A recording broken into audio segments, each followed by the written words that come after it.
વિદ્યાર્થી મિત્રો, અમારી યુટ્યુબ ચેનલ ટીચિંગ મેં સેલજીમાં આપનું હાર્દિક સ્વાગત છે।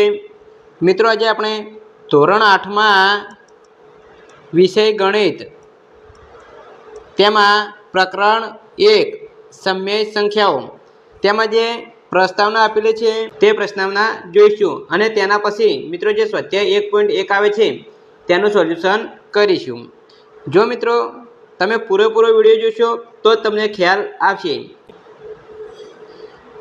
जो मित्रों तमे चैनल में नवा हो हजू सुधी चैनल ने सब्सक्राइब ना करी होय तो चैनल ने सब्सक्राइब करवा विनंती, जेथी तमने जे नवी नवी अपडेटो आवे छे ते अपडेटो मळती रहे। आ उपरांत धोरण 8 में जे ज्ञान साधना अने एनएमएमएस नी परीक्षा आवे छे तेना लगता पण विडियो અહીં चैनल में मूकवामां आवशे, ते पण तमने खूब ज मददरूप थशे। मित्रों, विडियो ने लाइक करवानुं बाकी होय तो फटाफट लाइक करी देजो। हवे વધુ સમય ન લેતા આપણે પ્રસ્તાવના જોઈશું। तो तेमां અહીં આપેલું છે કે ગણિતશાસ્ત્રમાં આપણે સુરેખ એટલે કે સાદા સમીકરણોને વારંવાર ઉકેલીએ છીએ। ઉદાહરણ તરીકે x + 2 = 13। જો સમીકરણ 1 માં આપણે x = 11 મૂકીએ તો આ સમીકરણનો ઉકેલ મળે છે। અહીં મિત્રો આપણે x ની જગ્યાએ 11 મૂકીએ તો 11 + 13 તો 13 + 13 બરાબર ડાબી બાજુ અને જમણી બાજુ બંને સમાન થાય છે, એટલે કે આપણને ઉકેલ મળે છે। કેમ કે x ની કિંમત 11 મૂકતા સમીકરણનું સમાધાન થાય છે। आ समीकरणનો उकेल 11 ए एक प्राकृतिक संख्या है। 11 मित्रों केवी छे? प्राकृतिक संख्याओं। हवे प्राकृतिक संख्याओं के 1 थी शुरू थती होय छे। 1 2 3 4 एम असंख्य संख्याओं आवे छे। आ 1 थी शुरू थती होय तेवी संख्याओने प्राकृतिक संख्याओं कहे छे। सौथी नानामां नानी प्राकृतिक संख्या 1 छे अने सौथी मोटामां मोटी प्राकृतिक संख्या आपणने मळती नथी, कारण के संख्याओं के लिए असंख्य अनंत अनंत संख्याओं छे, माटे आपने सौथी मोटामां मोटी प्राकृतिक संख्या नहीं मळती। हवे x + 5 = 5। समीकरण 2 उकेल पूर्ण संख्या 0 छे। तो अहीं मित्रों x ની જગ્યાએ આપણે 0 મૂકીશું तो 0 + 5 = 5। हवे समीकरणનું समाधान थाय छे तो ए 0 ए केवी संख्या छे? पूर्ण संख्या छे। तो ये प्राकृतिक संख्या थी, एम अपने एक 0 उमेरीए तो 0 1 2 3 4 एम असंख्य संख्या आवेली छे। तो आ बधी संख्याओने पूर्ण संख्याओं कहे छे। सौथी नानामां नानी पूर्ण संख्या ए 0 छे। सौथी मोटामां मोटी पूर्ण संख्या मळती नथी, कारण के संख्याओं अनंत छे। हवे आगळ जोईशुं तो x + 18 = 5। तो आ समीकरण 3 में अपने x ની जगह -13 मूकीशुं तो 13 + 18 बराबर अपने 5 मळे छे। तो ये -13 ए मित्रों पूर्णांक संख्या छे। पूर्णांक संख्या में धन संख्याओं पण आवी जाय छे, ऋण संख्याओं पण आवी जाय छे अने शून्य पण आवी जाय छे। धारो के एक 0 आपेला छे 1 2 3 4 आ कोरा अनंत संख्याओं धन छे अने 0 ने अहीं डाबी बाजू ऋण संख्या ऋण 1 ऋण 2 ऋण 3 एम असंख्य संख्याओं छे। तो आ बधी संख्याओं मळी अने पूर्णांक संख्याओं बने छे। मित्रों, 0 धन अथवा तो ऋण पूर्णांक नथी। अहीं 0 ने जमणी बाजू जे आपणे जईए तो आपणे धन पूर्णांक मळे छे अने 0 ने डाबी बाजू आ बाजू जईए तो आपणे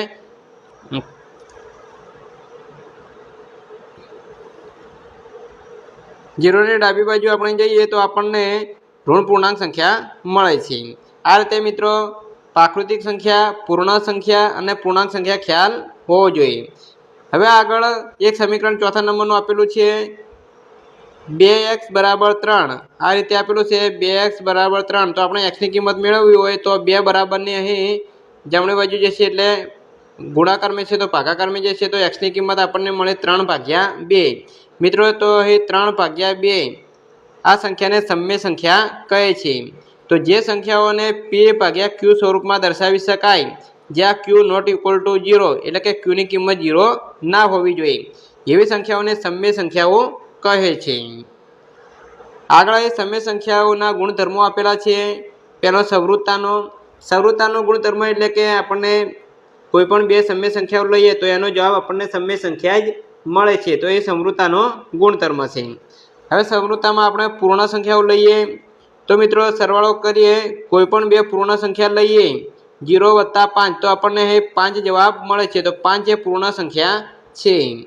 तेवी ज रीते 4 + 7 તો આપણને 11 મળશે, તો 11 પણ એ પૂર્ણ સંખ્યા છે। તો આમ સરવાળાની ક્રિયા માટે પૂર્ણ સંખ્યાઓ સમૃદ્ધ છે। સમૃદ્ધ એટલે કે કોઈ પણ બે પૂર્ણ સંખ્યાઓનો સરવાળો કરીએ તો આપણને પૂર્ણ સંખ્યા જ મળે છે। આમ કોઈ સરવાળા માટે કેવી છે? સમૃદ્ધ સંખ્યાઓ છે। આગળ બાદબાકી માટે જોઈશું તો 5 - 7 = -2।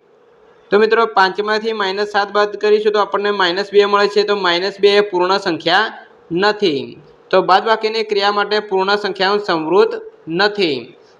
તો કોઈ પણ બે આપણે પૂર્ણ સંખ્યાઓની બાદબાકી કરીએ તો આપણને પૂર્ણ સંખ્યા જવાબ મળતો નથી। મળે ખરા પણ ના પણ મળે, તો અહીં આપણને મળતો નથી, એટલે કે સમૃદ્ધ સંખ્યા નથી। તેવી જ રીતે ગુણાકાર, કોઈ પણ બે પૂર્ણ સંખ્યાનો ગુણાકાર કરીશું તો આપણને પૂર્ણ સંખ્યા જ મળે છે, એટલે કે ગુણાકારની ક્રિયા માટે પૂર્ણ સંખ્યાઓ સમૃદ્ધ છે।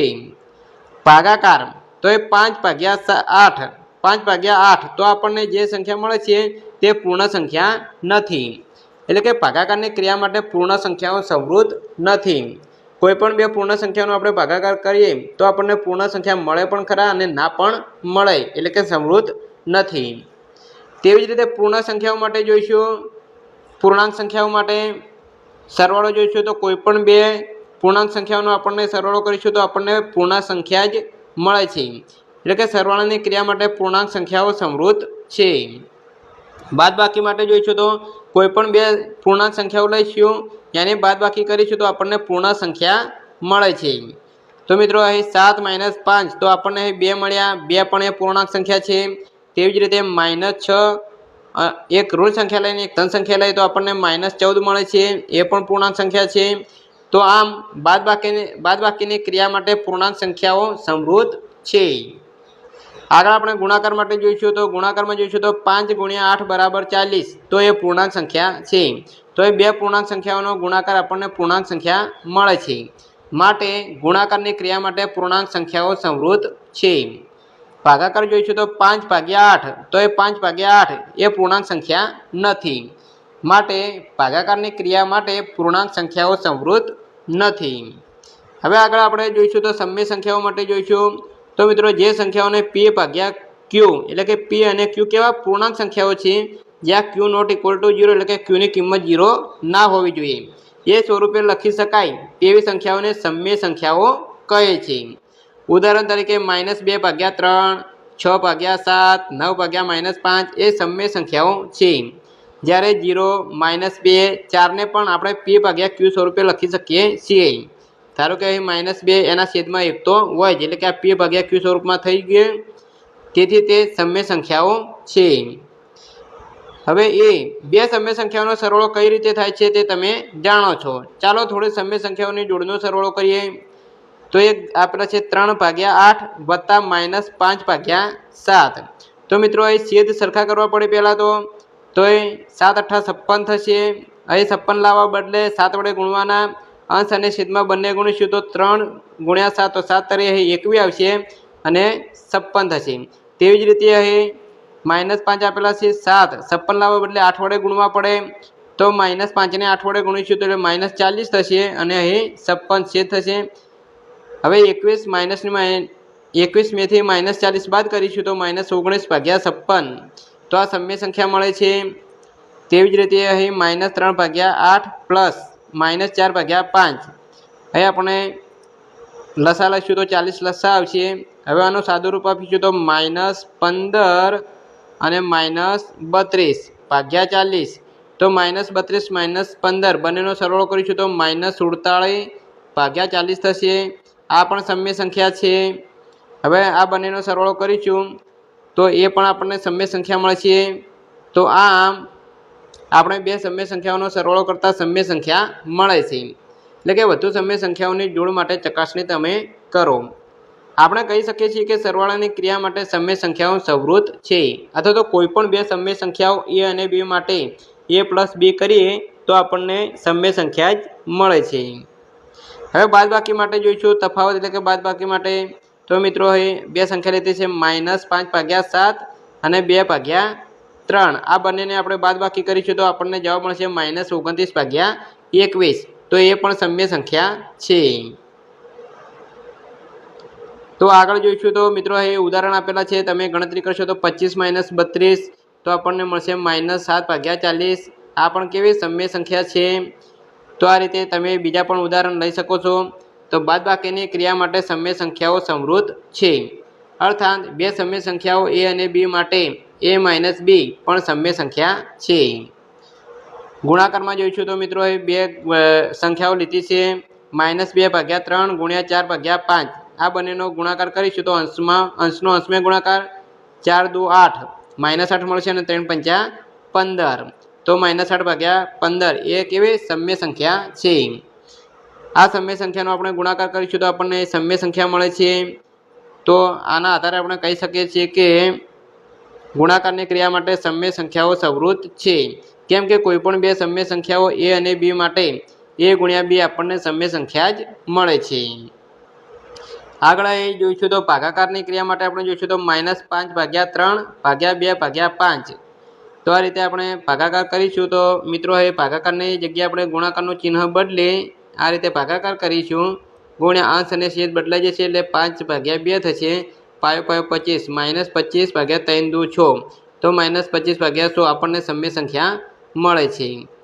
હવે મિત્રો આ બધા માટે તો સમય સંખ્યા મળશે, પરંતુ a/0 કરીશું તો એ અવ્યાખ્યાયિત છે, તેથી આપણે કહી શકીએ છીએ કે ભાગાકારની ક્રિયા માટે સમય સંખ્યાઓ સમૃદ્ધ નથી।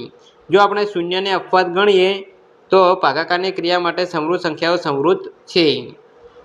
ખાલી a/0 કહીએ તો અવ્યાખ્યાયિત છે, માટે સમય સંખ્યા આપણે કહી શકતા નથી। પરંતુ ક્યારે સમૃદ્ધ સંખ્યાઓ કહી શકીએ ભાગાકારની ક્રિયા માટે? તો 0 ને અપવાદ ગણીએ ત્યારે। હવે આ ટેબલ મિત્રો પૂરવાનું છે, પ્રયત્ન કરવાનો છે તમારે કે નીચેના કોષ્ટકમાં ખાલી જગ્યા પૂરો। અહીં સંખ્યાઓ આપેલી છે અને ક્રિયા માટે સમૃદ્ધ। તો સરવાળા માટે સમય સંખ્યાઓ સમૃદ્ધ છે, હા। બાદબાકી હા, ગુણાકાર માટે હા, અને ભાગાકાર માટે મિત્રો ના। જ્યારે આપણે 0 ને નથી ગણતા તો ત્યારે હા થાય છે, પરંતુ 0ની ગણતરી થાય અપવાદરૂપ ના ગણીએ તો ના આવશે। પૂર્ણાંક સંખ્યાઓ માટે અહીં સરવાળા માટે સમૃદ્ધ સંખ્યા છે, બાદબાકી માટે છે, ગુણાકાર માટે પણ હા આવશે અને ભાગાકાર માટે નથી। પૂર્ણ સંખ્યાઓ માટે જોઈશું તો સરવાળા માટે હા, બાદબાકી માટે ના આવશે, ગુણાકાર માટે હા, ભાગાકાર માટે ના આવશે। પ્રાકૃતિક સંખ્યાઓ માટે સરવાળા માટે સમૃદ્ધ છે, બાદબાકી માટે નથી, ગુણાકાર માટે ના આવશે, ગુણાકાર માટે પણ સમૃદ્ધ છે અને ભાગાકાર માટે નથી। આ રીતે આપણે ટેબલ પૂરીશું। આગળ જોઈશું તો ક્રમનો ગુણધર્મ। મિત્રો ક્રમનો ગુણધર્મ એટલે કે ક્રમની અદલા બદલી કરીએ તો આપણને જવાબ સમાન મળે છે કે નહીં મળતો એ ચેક કરવાનું હોય છે। તો પૂર્ણ સંખ્યાઓ માટે જોઈએ તો સરવાળાની ક્રિયા માટે 0 + 7 કરીએ તો પણ આપણને 7 જવાબ મળશે, અને 7 + 0 કરીએ તો પણ આપણને 7 જવાબ મળે છે।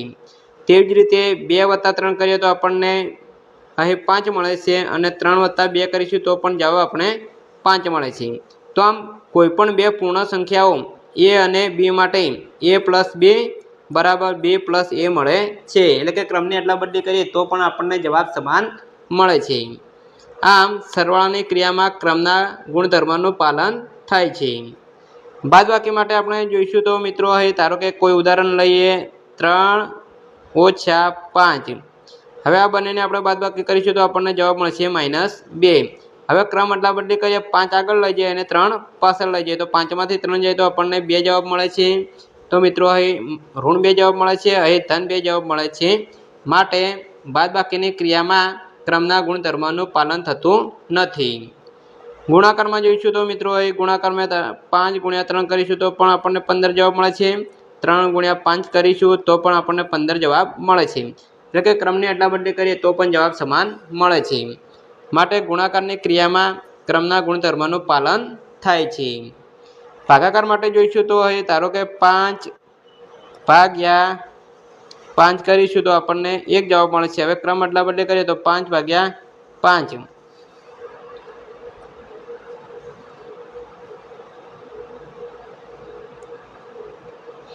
હવે મિત્રો 8/4 કરીશું તો આપણને જવાબ મળશે 2। હવે ક્રમના અદલા બદલી કરીએ તો 4/8 કરીશું તો આપણને જવાબ મળશે 1/2, એટલે કે જવાબ સમાન મળતો નથી। માટે ભાગાકારની ક્રિયામાં ક્રમના ગુણધર્મનું પાલન થતું નથી।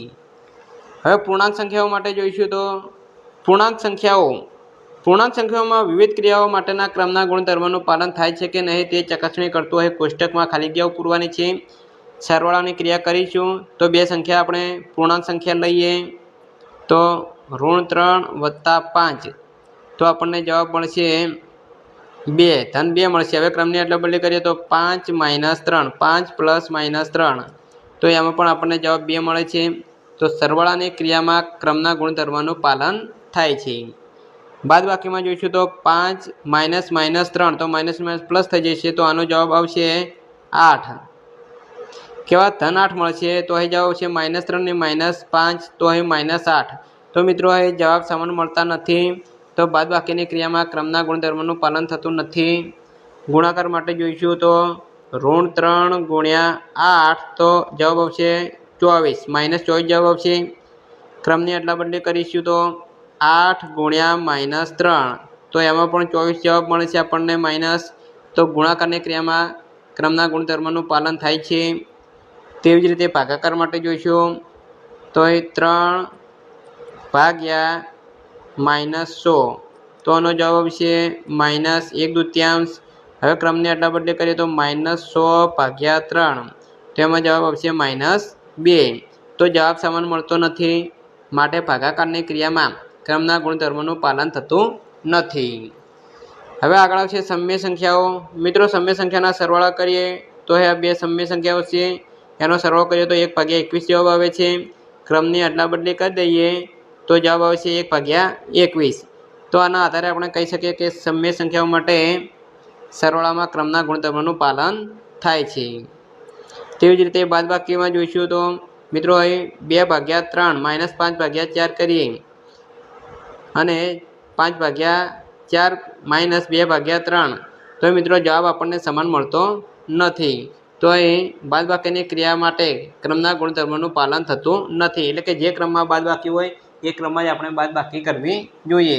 જો ક્રમ અદલાબદલી કરીએ તો જવાબ આપણને અલગ મળે છે। ગુણાકારમાં જોઈશું તો મિત્રો અહીં -7/3 × 6/5 તો એનો જવાબ મળશે -42/15। હવે ક્રમની અદલાબદલી કરીએ ફરીથી ગુણાકાર કરીશું તો પણ આપણને જવાબ મળશે -42/15। તેથી કહી શકાય કે સમય સંખ્યાઓના ગુણાકારની ક્રિયા માટે ક્રમના ગુણધર્મનું પાલન થાય છે। ભાગાકાર માટે જોઈશું તો -5/4 / 3/7 હવે ક્રમની અદલાબદલી કરીએ તો 3/5 - -5/4 તો એ સમય સંખ્યાઓમાં ભાગાકારની ક્રિયા માટે ક્રમના ગુણધર્મનું પાલન થતું નથી। તો મિત્રો આના આધારે આપણે ક્રમના ગુણધર્મનું પાલન કઈ ક્રિયામાં થાય છે કઈ ક્રિયામાં થતું નથી તે આના આપણે લખવાનું છે જે તમારે જાતે જ લખવાનું રહેશે। હવે આગળ જૂથનો નિયમ આવે છે। જૂથ એટલે કે મિત્રો બે સંખ્યાના જૂથ બનાવવાના છે।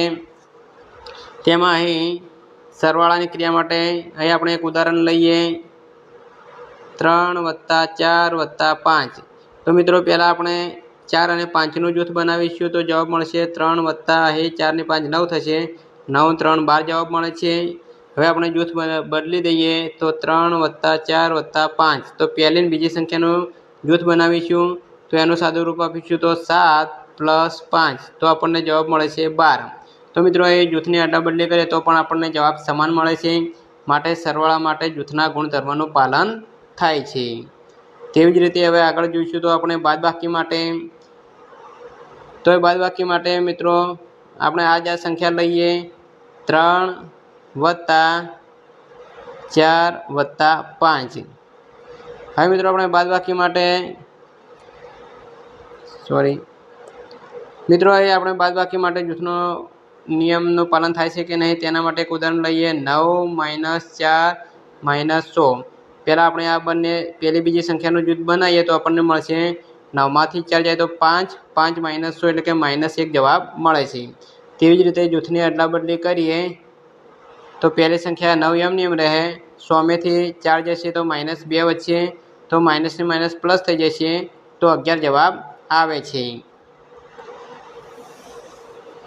11 જવાબ આવે છે। તો મિત્રો અહીં બાદબાકી માટે જૂથના ગુણધર્મનું નિયમનું પાલન થતું નથી। અહીં ગુણાકાર માટે જૂથના ગુણધર્મોનું પાલન થાય છે અને ભાગાકાર માટે જૂથના ગુણધર્મોનું પાલન થતું નથી. તેવી જ રીતે પૂર્ણાંક સંખ્યાઓ માટે જોઈશું તો સરવાળાની ક્રિયામાં જૂથના ગુણધર્મોનું પાલન થાય છે. બાદબાકી જોઈશું તો બાદબાકીની ક્રિયામાં જૂથના ગુણધર્મોનું પાલન થતું નથી. ગુણાકાર જોઈશું તો ગુણાકારની ક્રિયામાં જૂથના ગુણધર્મોનું પાલન થાય છે. અને ભાગાકારની ક્રિયામાં જૂથના ગુણધર્મોનું પાલન થતું નથી. આગળ એ સમય સંખ્યાઓના સરવાળા. મિત્રો એ સમય સંખ્યા આપેલી છે તેના સરવાળા કરવાના છે. તો એ રકમ આપેલી છે -2/3 + 3/5 વત્તા -5/100. તો પહેલો જે જૂથ છે એનું સાદુરૂપ આપીશું તો અહીં 100×5 = 30, લસા 30 થશે. આ 6 ને મિત્રો અહીં ગુણીશું તો 6 તરી 18 અને 5 ને અહીં ગુણીશું તો 25, તો -25 અને 6 તરી 18, તો -25 માંથી 18 જોઈએ તો -7/30 વચ્ચે. હવે આ બંને આપણે સાદુરૂપ આપીશું તો લસા થશે 30, તો એ 10 વડે ગુણીશું તો 20, -20 ને 7 -27/30 થશે. હવે 3 ઉડી જશે તો -9/10 જવાબ આવશે. એટલે કે અહીં સરવાળાની ક્રિયામાં જૂથના ગુણધર્મોનું પાલન થાય છે. તેથી કોઈપણ સમય સંખ્યાઓ a, b અને c માટે અહીં a + b + c કૌંસમાં બરાબર a + b પહેલું જૂથ બનાવે + c. તો સરવાળા માટે સમય સંખ્યાઓનું પાલન થાય છે. બાદબાકી માટે જોઈશું તો જૂથના ગુણધર્મોનું પાલન થતું નથી. ગુણાકાર જોઈશું તો મિત્રો અહીં ગુણાકાર માટે સમય સંખ્યા માટે ગુણાકારની ક્રિયામાં જૂથના ગુણધર્મોનું પાલન થાય છે. એટલે કે a × b + c કરીએ કે a × b × c કરીએ, જવાબ સમાન આવશે. અને અહીં ભાગાકારની ક્રિયા માટે જૂથના ગુણધર્મોનું પાલન થતું નથી. મિત્રો આ ટેબલ તમારે પૂરવાનું રહેશે. હવે આપણે ઉદાહરણ જોઈશું. ઉદાહરણ 1 અહીં આપેલું છે કે 3/7 + -100/11 + -8/21 + 5/22 ની કિંમત શોધો. તો મિત્રો સૌપ્રથમ આપણે અહીં ઉકેલ માટે સૌપ્રથમ રકમ લખીશું. તો મિત્રો 7, 11, 21 અને 22 નો લસા 462 થાય છે. તો મિત્રો અહીં 462 લાવવા માટે અહીં 7 આપેલા છે, તો 7 ને કેટલા વડે ગુણીએ? અહીં 11, 22 અને 21, તે 462 લાવવા માટે અહીં ગુણાકાર કરવાનો રહેશે. તો મિત્રો 198/462 થશે. 100/11 તો અહીં 462 -252 અને -176 + 462 + 105/462. આ રીતે બધામાં લસા 462 આવશે. હવે અંશમાં બધાનો સરવાળો બાદબાકી કરીશું અને છેદમાં આપણે લસા 462 મૂકીશું. તો જવાબ આવશે -125/462. તેવી જ રીતે અહીં બીજા ઉદાહરણ આપેલા છે. એ જ ઉદાહરણ આપણે અહીં ક્રમના અને જૂથના નિયમનો ઉપયોગ કરીશું તો આપણને સહેલું પડશે. તો સૌપ્રથમ મિત્રો અહીં જે 7 અને 21 બંને 7ના ઘડિયામાં 21 આવે છે એટલે એનું એક જૂથ બનાવીશું. અને 11 ને 22 11ના ઘડિયામાં 22 આવે છે એટલે એ બંનેનું એક જૂથ બનાવીશું. તો ક્રમ અદલા બદલી કરી અને જૂથનો નિયમનો ઉપયોગ કર્યો એટલે આ બાજુમાં આ રીતે લખીશું. હવે 21 લસા થશે તો એ 3 વડે ગુણવા પડે તો 3 તરી 9 હોય 9 થઈ જશે +-8. મિત્રો અહીં 22 લસા થશે એટલે અહીં 11 આપેલા છે તો 2 વડે ગુણીશું તો 6 × 2 એટલે -12 + 5/22. હવે સાદુરૂપ આપીશું તો -1/21 થશે. અહીં સાદુરૂપ આપીશું તો -7/22 થશે. હવે 21 અને 22 નો લસા થશે 462. તો આ બાજુ 22 વડે ગુણીશું અને આ બાજુ 21 વડે. તો 22 - 147 કરીશું તો -125/462 જવાબ આવશે. તો શું તમને લાગે છે કે ક્રમના ગુણધર્મ અને જૂથના ગુણધર્મ આ ગણતરીને સરળ બનાવે છે? તો મિત્રો પહેલાં આપણે રીત 1 જોઈએ તો તેમાં જૂથ અને ક્રમના ગુણધર્મનો ઉપયોગ કર્યો નહોતો એટલે આપણને થોડું અઘરું લાગ્યું હતું, પરંતુ જ્યારે અહીં જૂથના અને ક્રમના ગુણધર્મનો ઉપયોગ કર્યો એટલે આપણને ગણતરી સહેલી લાગી. એવી જ રીતે અહીં ઉદાહરણ 2 આપેલું છે. કિંમત શોધવાની છે કે -4/5 × 3/7 × 15/16 × -14/9. તો હવે આપણે સૌપ્રથમ જૂથ બનાવીશું કે જે સંખ્યા આપણને અહીં 5/7 એક જૂથ બનાવીશું અને બીજું આ રીતે બંને જૂથ બનાવીશું. હવે લસા લઈશું તો 7 × 5 = 35. તો આ બાજુ મિત્રો આપણને 7 વડે ગુણીશું અને આ બાજુ 5 વડે. તો તો -12 ભાગ્યા 35 આ જૂથનો જવાબ આવશે. આ જૂથનો જવાબ છે -35 ભાગ્યા 24. હવે 35 અને 34નો લસા લઈશું. તો મિત્રો એ 35 ઉડી જશે અને 12 ઉડી જશે એટલે અહીં વચ્ચે 2. આ માઇનસની માઇનસ પ્લસ થઈ જશે તો 1/2 જવાબ આવશે. હવે આ જ રીતે આપણને થોડી અઘરી લાગે છે, કોઈ ખબર ના પડી હોય તો ક્રમના અને જૂથના ગુણધર્મનો ઉપયોગ કરીએ. તો એ જે રકમ આપેલી છે તેમે -4/5 ગુણ્યા 15/16 કરીશું અને 3/7 -14/9 કરીશું. તો અહીં 4 ઉડી જશે, અહીં 4 વચ્ચે. અહીં 5 ઉડી જશે તો અહીં 5 વચ્ચે. તો આ બાજુ 3 ઉડી જશે તો અહીં 3 રહેશે. 7 ઉડી જશે તો અહીં -7 રહેશે. હવે ગુણાકાર કરીશું તો કેટલા વધ્યા? 3 -3/4 અને આ જે જૂથ છે એમાં વચ્ચે -2/3. એમાં 3 ઉડી જશે, 2 ઉડી જશે તો 1/2 જવાબ આવશે. આમ ક્રમ અને જૂથના ગુણધર્મનો ઉપયોગ કરીએ તો આપણને ગણતરી સહેલી પડે છે.